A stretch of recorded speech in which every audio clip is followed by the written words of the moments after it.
일본 MZ세대는 결혼을 선택으로 보고 사회도 그걸 존중하는 분위기예요. 근데 한국 MZ세대도 결혼을 선택으로 보는 건 똑같은데 사회적 압박과 온라인 비판이 더 강한 거죠. 필요하면 하고 필요 없으면 안 하는 거죠. 안녕하세요, 스고이 아저씨입니다. 오늘은 일본 커뮤니티에 있는 글 하나를 가져와 봤는데요. 31살 일본 여성분인데 결혼정보회사, 소개팅 앱, 지인 소개 안 해본 게 없어요. 근데 계속 실패만 했다고 합니다. 저는 일본 댓글 반응이 진짜 놀라웠거든요. 만약 이게 한국이었다면 어떤 댓글이 달렸을까요? 그리고 이 여자분은 어떤 문제 때문에 계속 실패만 했는지 한번 보겠습니다. 결혼 활동에 지쳤습니다. 어떻게 하면 좋을까요? 31살 여성입니다. 29살 때 대학 시절부터 쭉 사귀어 왔던 사람과 결혼관의 차이로 대화를 좁힐 수 없어서 헤어지는 걸 선택했습니다. 나이 때문에 초조한 마음이 있어서 전 남친과 헤어지자마자 바로 결혼 활동을 시작했고 우선 소개팅이나 결혼 활동 파티에 갔습니다. 하지만 상대 남성이 얼마나 진심인지 알 수 없어서 식사 제안을 받아도 거절만 했습니다. 그 후 매칭 앱으로 한 명의 남성을 만났는데 메시지로는 좋은 사람이었지만 막상 만나보니 달라서 첫 만남인데도 단둘이서 있자고 데이트를 제안해 오는 게 무서워서 바로 차단하고 앱도 그만뒀습니다. 다음으로는 미팅에서 알게 된 여자친구를 통해 남자를 소개받았습니다. 소개받은 남성이 저를 엄청 좋아해 준 건 좋았는데 사귀지도 않았는데 남자친구처럼 말을 하거나 스토커 한 발 전 같은 행동을 하는 무서운 사람이었어요. 정중하게 거절했지만 거절당한 것도 처음엔 이해 못하는 그런 상대였습니다. 이대로는 안 되겠다고 생각해서 다음으로 결혼상담소에 가입했습니다. 실제로 활동한 건 한 달인데 매주 주말 맞선을 받고요. 아마 8명이었나 9명 정도 만났던 것 같은데 한 명과는 정식으로 만나보는 단계까지 갔습니다. 담당 상담사분 눈치가 보여서 그다지 마음에 안 드는 외모의 사람이어도 맞선은 보는 게 좋은 건가 하고 신경을 많이 썼고요. 정식으로 만나게 된 것도 생리적으로 무리만 아닌 외모면 일단 진행해보세요 라고 말씀하셔서였어요. 근데 애초에 결혼을 생리적으로 무리가 아니다 그 정도 사람이랑 하는 게 아니라고 생각하거든요. 결국 상담사분도 장사구나 싶어서 탈퇴를 선택했습니다. 또 대화를 제대로 할 수 있는 사람이 좋다고 생각했는데 제대로 대화가 통하는 남성 회원이 너무 적었던 것 같아요. 상담소 활동은 정말 스트레스였고 그 후로 저 자신을 돌보는 시간을 많이 가졌습니다. 취미 활동도 하고 공부나 독서를 통해서 저 자신을 되돌아봤습니다. 그리고 이번 달에 주변에 매칭 앱으로 재혼한 사람이 있어서 다시 앱을 시작했습니다. 메시지로는 정말 잘 통해서 드디어 저한테도 남자친구가 생기는 건가 하고 너무 기뻤는데요. 어제 실제로 데이트를 해보니까 뭔가 다른 사람처럼 대화도 안 풀리고 연애 얘기도 없고 이성으로 의식되는 것도 없이 데이트 시간이 그냥 끝나버렸어요. 너무 기대를 하고 나갔던 거라 더 실망이 컸고요. 그분한테는 데이트 고맙다는 인사만 하고 바로 차단했고 앱도 휴식 모드로 돌렸습니다. 이것저것 결혼활동 얘기를 다 써버려서 죄송합니다. 저는 지금 안정적인 직장을 다니고 있고 월급도 충분히 받고 있어서 돈 때문에 남자한테 의지하고 싶다는 생각은 전혀 없습니다. 다만 신뢰할 수 있는 사람과 좋은 관계를 만들어가고 그 끝에 결혼이 있으면 좋겠다는 생각이에요. 앞으로 계속 혼자 사는 미래가 너무 힘들 것 같고 결혼한 친구들 얘기를 듣거나 결혼 반지를 볼 때마다 왜 나는 결혼을 못하는 걸까 하고 우울해집니다. 그렇게 생각하면 안 된다는 걸 알면서도 자꾸만 그런 생각을 하게 돼요. 저는 어떻게 하면 좋을까요? 혼자 살아갈 결심은 아직 못할 것 같습니다. 부디 따뜻한 댓글 부탁드립니다. 자, 여러분, 이 이야기 들으시면서 어떤 생각 드셨어요? 저는 이 글을 읽으면서 만약 이게 한국이었다면 어떤 반응이 나왔을까? 그런 생각이 좀 들더라고요. 솔직히 말씀드리면 한국이었잖아요. 댓글 반응이 완전히 달랐을 거예요. 첫째, 눈높이 낮춰라. 뭐 이런 댓글이 많이 달렸을 거예요. 31살에 조건 따지고 첫 데이트에서 막 대화 안 통한다고 차단하면 당연히 이런 말 나오죠. 두 번째, 혼자 살 각오해라. 뭐 이런 말도 많이 나왔을 것 같아요. 경제적으로 독립돼 있다고 했잖아요. 그럼 굳이 결혼 왜 하냐? 뭐 이런 식일 것 같아요. 그리고 세 번째로 뭐 남자들도 여자 고른다. 뭐 이것도 빠질 수 없죠. 여자만 조건 따지는 게 아니라 남자들도 따진다는 거예요. 근데 일본 반응은 좀 많이 다른 편이에요. 따뜻한 조언, 뭐 구체적인 해결책, 공감이랑 응원해주고. 왜 이런 차이가 좀 생길까요? 한국은 2015년 이후로 남녀 갈등이 많이 심해졌잖아요.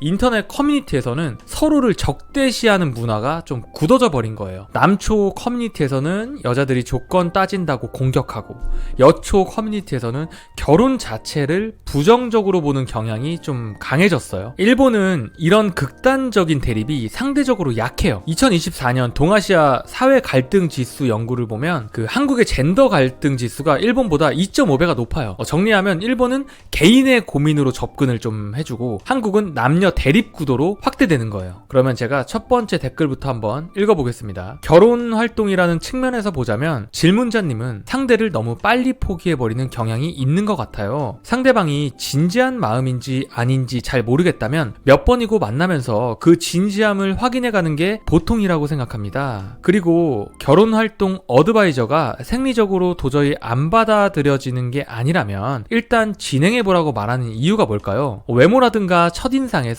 도저히 받아들일 수 없는 경우가 아니라면 대화를 이어가다 보면 좋은 면이 보일 가능성이 있기 때문이에요. 이 사람은 안 된다 하고 판단을 내리는 게 너무 빠른 게 아닌가 싶습니다. 가점을 더해가는 방식이 아니라 감점하는 방식으로 사람을 대하다 보니 결혼 활동이 스트레스가 되는 게 아닐까요? 결혼 활동의 경우에는 보통 연애와는 달리 처음부터 어느 정도 조건 면에서 합의를 하고 나서 갑자기 거리를 좁혀가는 것이기 때문에 원래부터 알던 사람이나 친구, 지인과 비교하면 서로의 인간성을 파악하는 기간이 굉장히 중요하다고 생각합니다. 그런데 질문자님의 경우는 상대를 너무 빨리 포기하거나 단정 지어버려서 상대의 인간적인 부분까지 접하지 못하고 있는 게 아닌가 싶은데 어떠세요? 실제로 결혼한 남녀 중에도 첫인상이 별로였다 라는 사람들이 꽤 많습니다. 하지만 거기서부터 서로 이해를 깊게 쌓아가면서 결국 파트너십을 맺게 되는 경우도 있거든요. 그러니까 처음부터 마치 남자친구처럼 행동하는 사람은 당연히 논외라고 해도 첫 만남에서 잘 대화하지 못하는 수줍은 남성들도 많이 있으니 조금 더 마음을 가라앉히고 꾸준히 활동해보시면 좋지 않을까 생각했습니다. 여러분, 이 댓글 보셨죠? 논리적이고 따뜻하고 구체적이에요.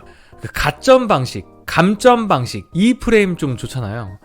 근데 이게 한국이었다면 어땠을까요? 한국 댓글 한번 예상해보자면 나이값 좀 해라, 이상과 현실 구분 못하냐, 이런 식으로 좀 직설적이고 비판적이고 공격적인 댓글들이 많이 달렸을 것 같아요.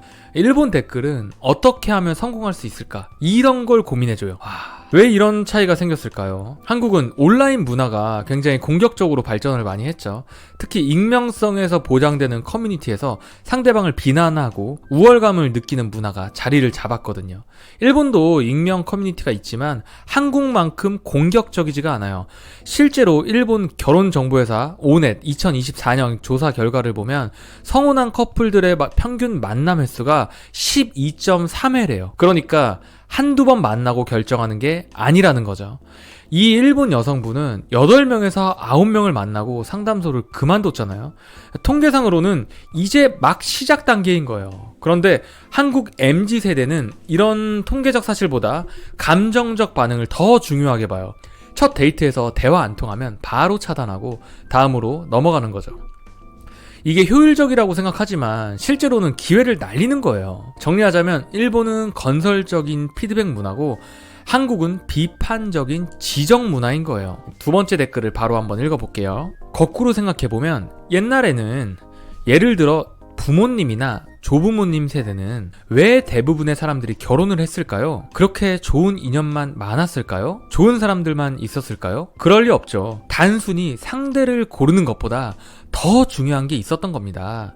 그것은 자기 자신을 위해서였어요. 결혼하지 않은 상태, 혼자 있는 상태를 견딜 수 없었다. 그게 세간의 체면 때문이었을 수도 있고 장래를 생각해서였을 수도 있고 그 이유는 사람마다 다르겠죠. 간단히 말하면 상대의 조건에는 타협했다 라는 얘기가 됩니다. 하지만 더 중요한 것이 있었다면 그렇게 되는 거죠. 그렇게 생각하면 결국 지금 당신이 상대를 고르고 있는 건 절실히 필요하지 않기 때문입니다. 그뿐이에요. 그렇게까지 지칠 정도로 할 필요가 없다는 거죠. 다른 사람의 말, 노래 가사를 빌리자면 캐세라세라, 미래는 우리에게 보이지 않는다. 될 대로 될 뿐이다. 그렇다면 지금 있는 그대로의 자신에게 솔직해지면 된다고 저는 생각합니다. 당신은 단지 지금 그것을 그다지 필요로 하지 않을 뿐이에요. 필요로 하는 때가 오면 자연스럽게 기다리면 됩니다. 그게 결국 역시 혼자는 절대 싫다라며 상대의 조건을 타협하게 될지 아니면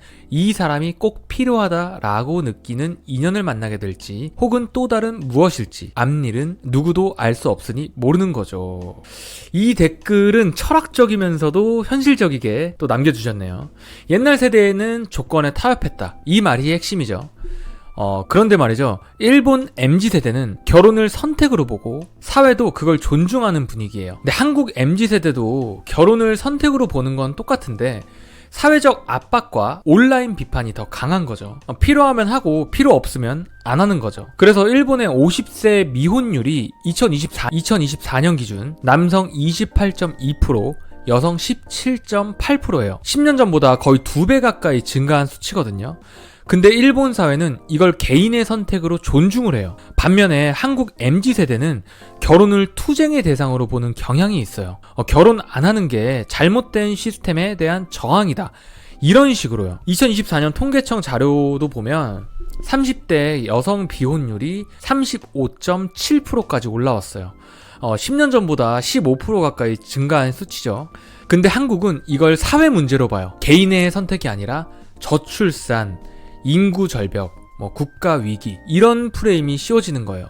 그러다 보니까 결혼 안 하는 사람들한테 사회적 압박이 강해지고 동시에 결혼하려는 사람한테도 온갖 조건이 요구되는 거죠. 일본은 결혼을 중립적으로 봐요. 해도 되고 안 해도 되는 거. 한국은 결혼을 양극화를 시키죠. 완벽하게 하든지 아예 안 하든지. 일본은 결혼에 대한 선택의 자유가 있고 한국은 결혼에 대한 사회적 압박이 엄청 큰 거죠. 세 번째 댓글 한번 읽어볼게요. 따뜻한 코멘트를 드리자면 인생은 계획대로 흘러가지 않습니다. 주위 사람을 존중하고 상대를 생각하며 행동하는 가운데 아주 조금씩이라도 복이 자기에게 들어옵니다. 글을 읽는 느낌으로는 질문자님의 주어, 생각의 중심이 자신 위주인 것 같아요. 물론 자기 인생이긴 하지만 한 발짝 뒤에서 자신의 행동을 돌아보면 무언가가 보일지도 모르겠네요. 우연한 인연으로 잘 이어지면 결혼할 수도 있겠지. 그 정도의 마음가짐으로 지내다 보면 오히려 여유가 있어 보이고 새로운 만남이 생길 수도 있습니다. 이 댓글 핵심을 좀 찌르는 것 같아요. 생각의 중심이 자신 위주다 이 말이에요. 사실 이건 한일 MZ세대 공통의 문제예요. 개인주의가 극단적으로 발전을 많이 했거든요. 특히 한국은 2010년대 이후로 개인주의가 급격하게 확산됐어요. 나 혼자 산다, 나는 솔로 이런 프로그램들이 히트를 쳤잖아요. 그러면서 혼자 사는 게 멋있고 자유롭고 당당한 거라는 인식이 퍼져버린 거예요. 물론 개인의 행복이 중요하죠. 근데 문제는 관계에서도 이 개인주의를 그대로 적용하는 거예요. 상대방을 배려하고 타협하고 양보하는 게 손해라고 생각을 하는 거죠. 일본도 개인주의가 강한 나라예요. 하지만 일본은 동시에 집단주의 문화도 남아있어요. 상대방에게 폐를 끼치지 않는다.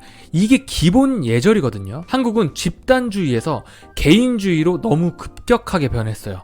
그러다 보니까 균형을 못 잡는 거예요. 연애나 결혼에서 내가 원하는 것, 내가 싫은 것 이것만 중요하고 상대방이 원하는 것, 상대방의 입장 이런 건 별로 중요하지가 않은 거예요. 그 원문 글을 다시 떠올려 보면 전부 내가 어떻게 느꼈다, 상대가 내 기준에 안 맞는다, 이런 내용들이었잖아요. 이게 나쁜 건 아니에요. 솔직한 거니까. 근데 관계는 혼자 하는 게 아니잖아요. 상대방도 나를 보고 판단하는 거거든요. 한일 모두 개인주의가 강해졌지만 일본은 상대의 배려 문화가 남아있고 한국은 자기 중심적 사고가 더 강한 거죠. 마지막으로 베스트 댓글 한번 읽어볼게요. 당신은 인생에서 중요한 것을 본능적으로 감지하고 계시는 것이겠지요. 만남은 문득 한순간에 나타나는 것입니다. 의외로 가까이에 계실지도 몰라요. 당신이 누군가와 기쁨을 함께 나눌 수 있는 인생이 찾아오기를 기원합니다. 이 댓글이 베스트가 된 이유를 알 것 같아요. 가장 따뜻하고 가장 희망적이거든요. 그런데 여기서 중요한 말이 있어요. 본능적으로 감지하고 있다. 이분이 생리적으로 무리만 아니면 괜찮다, 이 말을 거부한 거 사실 이해가 가요. 결혼은 그냥 조건 맞추기가 아니잖아요. 진짜 마음이 통하는 사람, 그런 사람을 만나고 싶은 거죠. 이게 잘못된 건 아니에요. 문제는 그 과정에서 너무 조급해졌다는 거예요. 자, 여러분, 오늘 4개의 댓글을 봤잖아요. 첫 번째는 더 노력하고 기회를 줘라. 두 번째는 굳이 억지로 안 해도 된다. 세 번째는 자기 중심적 사고에서 벗어나라. 네 번째는 때가 되면 자연스럽게 온다. 전부 다 맞는 말이에요. 그런데 한국이었다면 이런 댓글이 달렸을까요? 아마 눈높이 낮춰라, 나이 생각해라, 혼자 살 각오해라, 이런 식이었을 거예요. 왜 이런 차이가 생겼을까요? 일본은 문제 해결 중심적이고 어떻게 하면 이 사람이 행복해질 수 있을까, 이런 고민을 해주거든요. 근데 한국은 문제 지적 중심이에요. 네가 뭘 잘못했는지 이런 걸 알려주는 거죠. 그리고 한 가지 더 중요한 게 있어요. 일본 커뮤니티는 익명이지만 상대방을 존중하는 문화가 있어요. 근데 한국 커뮤니티는 익명이기 때문에 더 공격적으로 변하는 경향이 있어요. 2024년 서울대 언론정보연구소 자료를 보면 한국 온라인 커뮤니티 악플 비율이 일본보다 3.2배가 높대요. 이게 결혼 고민 같은 민감한 주제에서 더 극명하게 드러나는 거예요. 정리하면 일본은 공감과 조언의 문화, 한국은 비판과 지적의 문화인 거예요. 자, 여러분, 오늘 영상 어떠셨나요? 오늘 이야기를 좀 정리를 하자면 같은 고민이어도 문화에 따라 반응이 완전히 다르다. 일본은 문제 해결 중심, 한국은 문제 지적 중심이다. 결혼은 개인의 선택이지만 사회적 압박이 개인을 힘들게 만든다. 여러분은 어떻게 생각하시나요? 만약 여러분이 이 일본 여성분이라면 어떻게 하셨을 것 같아요? 혹시 비슷한 고민 있으신 분들 댓글로 편하게 나눠주시고, 오늘 영상이 도움이 되셨다면 구독과 좋아요, 알림 설정까지 꼭 부탁드리고요. 다음 영상도 재미있게 만들어 볼 테니까 놓치지 마시고 저는 다음 영상 준비하러 가보겠습니다. 안녕.